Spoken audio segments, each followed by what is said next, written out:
Okay, for those of you at home, last week we talked about truisms, and we practiced creating truisms based upon pictures. And then hopefully you used your truism and followed the instructions on the LRJ.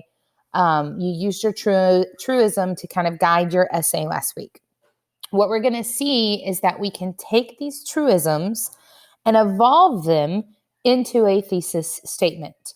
And we'll get into exactly what a thesis statement is in just a minute. But if you're struggling at all with truisms, pause the video now, go back to the one from last week and go over it again. If it doesn't make sense, contact me or let's do the Google Meets. And so I can explain truisms a little bit better to you, because we're going to build on these and we're going to keep building on them. And if you don't have that foundation, you're going to get confused really quickly. Okay, so pause now if you need to. Go back, do some review, or contact me.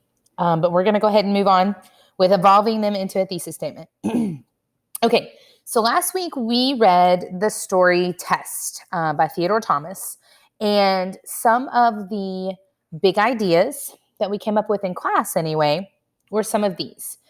In Test, we saw choice, we saw control, we saw distrust, we saw fear and manipulation, we saw chaos and confusion. So we started, before we even began writing, we started kind of brainstorming this piece so that we could have those big ideas.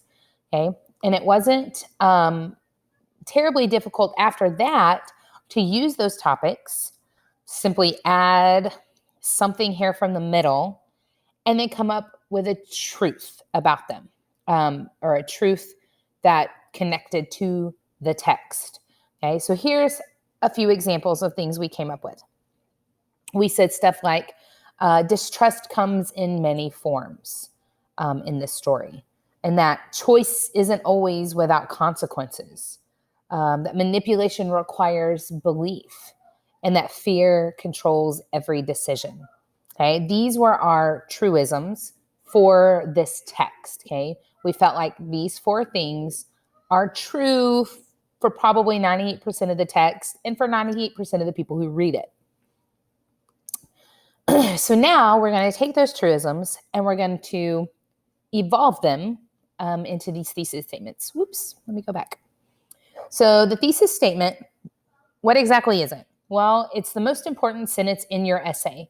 It's going to be your one ruling idea that you support throughout the entire thing. So everything that you write after this statement is simply going to connect right back to it. It's proving that what you're saying is true. It serves as a plan for you, so you can kind of use it to organize and structure your essay, that roadmap for you, but it's also a roadmap for your reader. I should be able to see your thesis statement and know exactly what you're fixing to talk about. And then the writer promises to prove this thesis to the reader. Mom, I'm hungry. Go eat your dinner. It's on the table. No, I want something else. Okay, I'm in the middle of a video. You got to go. No, eat that. Eat that.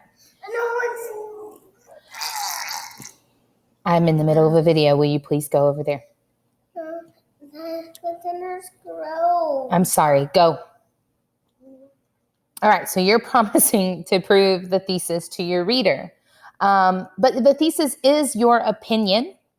But something I'm already seeing is we want to put ourselves in this essay. You cannot do that. You are not in the text, therefore you cannot be in the essay. So don't say anything like, oh, in my opinion, or I believe. Those things stay at home, okay? You cannot put yourself in here. What you're stating is an argument.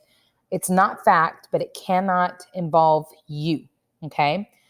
So what we typically do then instead is we use the author's name, we use the title, we tie in our truism in some way, and then we kind of list our reasons.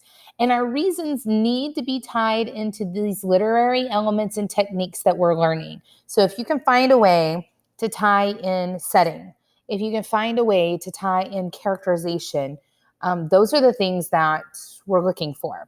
And all of these things together equal a thesis statement. So let me give you some examples. All right. Our truism was distrust comes in many forms. Our thesis statement then, once we add all of those elements, could read, in test, Theodore Thomas proves that distrust comes in many forms through his use of 3 distinct settings.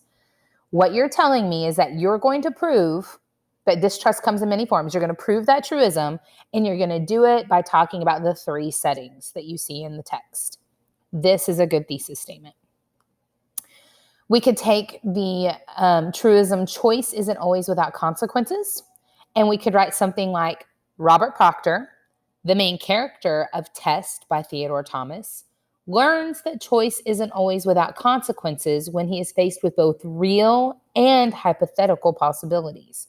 Okay, so what you're telling me here is that you're going to prove this truism, that choice isn't always without consequences, and you're going to prove it by talking about what happened in real life and then what happened in that hypothetical hypnosis state he was in.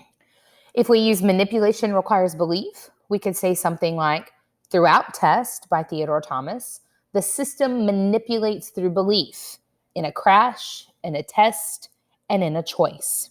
So you're proving that manipulation requires belief, but you're doing that by talking about the car crash that we saw, the fact that it was a test the whole time, and then that last choice that he makes to sign that paper. Those are the 3 things that are going to be essentially your reasons, your proof that this is true. And then finally, fear controls every decision. That could become car crashes, hypnotic tests, and a single signature. Fear controls every decision in Theodore Thomas's short story Test. So again, we're proving that truism, but we're going to do it using the car crash, the test, and that signature on the paper. I hope this makes a little bit more sense as far as the thesis statement, because from this point on, I expect good thesis statements on LRJs, ones that follow this formula, I guess. Thank you guys. And if you have any questions, please let me know.